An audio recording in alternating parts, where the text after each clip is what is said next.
So you want to learn how to live for free by investing in multifamily real estate. I've done it, Andrew's done it.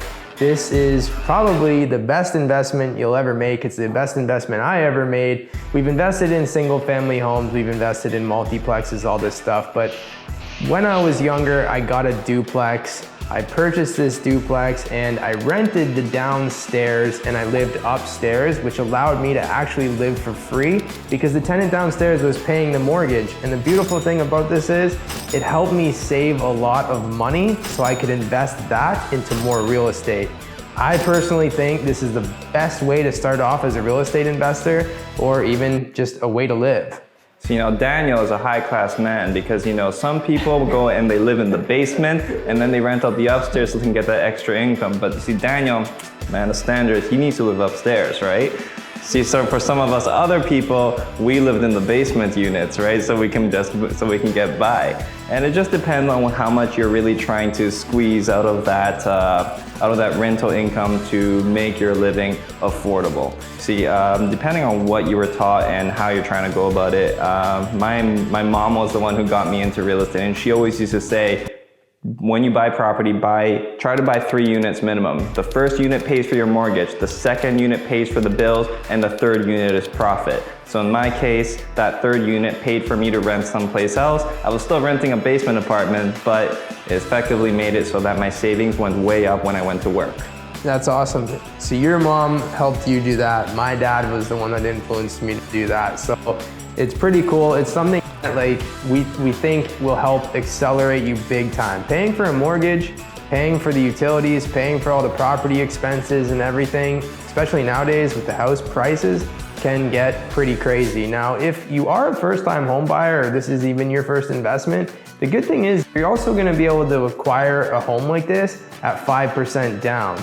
And in my case, I bought this house and it needed renovations, but that's exactly what I was looking for because it already had the in-law suite set up and it was a duplex. So there is an egress in the basement, there's big windows, there's two exit points and entrance points. This place, it was definitely worth it, and I'm still holding this property. I've held it for a long time, and just to give you some numbers here, I bought it 7 years ago at $427,000, and now with the way houses are going, with the renovation finished, everything all done, it's worth about 1.1 million.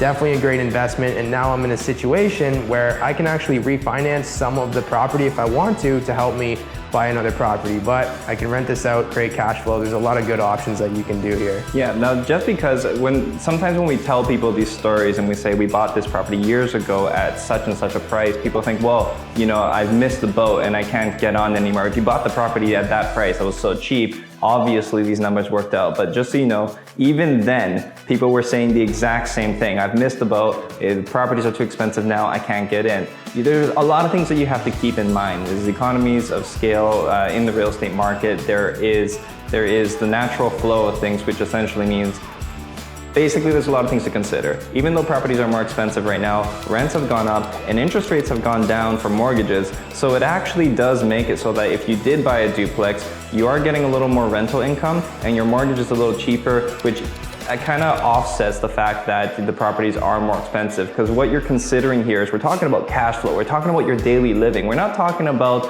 how much debt you're holding, because the payments on your monthly basis are still more or less the same because of the interest rates and because of the increased rents. So these are all things that you want to consider, and it's definitely feasible. Cash flow, you gotta love cash flow. It's the truth, what Andrew is talking about here. This is also kind of known as house hacking, people call it. How to live for free and then keep buying more houses by doing that. It's like the domino effect, right? So you buy your first duplex, you live in one unit, you rent the other one, the expenses are paid while you're saving, but over time, with the appreciation that happens on that property, you can refinance and buy another one, and that's also where people are always asking, how do I buy more properties without using my own money? You are using your own money, but it's the appreciation that you refinance in that property. So you can keep doing that and doing that and doing that, and eventually if you do want to live under one roof without anybody else in it, no tenants, your own property, you've now acquired more of them, and that cash flow from those properties can be paying for that one. So the house hacking system I don't think you can beat it. Yeah, and definitely, just another mention, you don't have to limit yourself to where you want to live, because again, like the way I did it is relatively similar to the way Daniel did it. It's just I used the rental income to offset where I live. Daniel could have you could have lived in another apartment. Let's say you were working someplace, you wanted to rent an apartment close to where you work. You could have rented out the unit you were living in and used that rental income to pay for the other one. It doesn't make a difference. So the point is that you want to buy and invest where you can afford, and this will allow you to live for free. And when we say living for free, it's not that you're living for free. You're increasing your income and it's paying for your bills. The money's coming from someplace. But the point is that you've generated a source of income aside from what it is that you're doing at work. So it helps you pay for things. Yeah, you simply can't beat it. It's really cool how both of our parents actually influenced us to do this. The crazy thing is Andrew did his first one when we were 18 years old, which is insane. I was 24. I didn't quite jump on it as early as Andrew did, but the amount that can skyrocket you ahead is crazy. Now, what Andrew was just talking about too, about eventually moving out of it and renting it fully, my brother did that as well, same situation. He rented out his duplex. First, he was living in it in one unit, having the tenant live upstairs, and then he ended up renting out that unit and he moved to BC. And now the house is still here in Burlington, Ontario, and it's fully rented out. He's got a lot of cash flow. It's paying for his rental unit in BC, and he started a whole new life somewhere else. So it's crazy the options that this can really give you. So in a nutshell, that's how we started off. So now we have a question. For any of you who have bought your first property, did you find that it really catapulted you? And do you think it helped you live for free? Let us know in the comments below. And don't forget guys, like this video and subscribe, and we'll see you guys next time.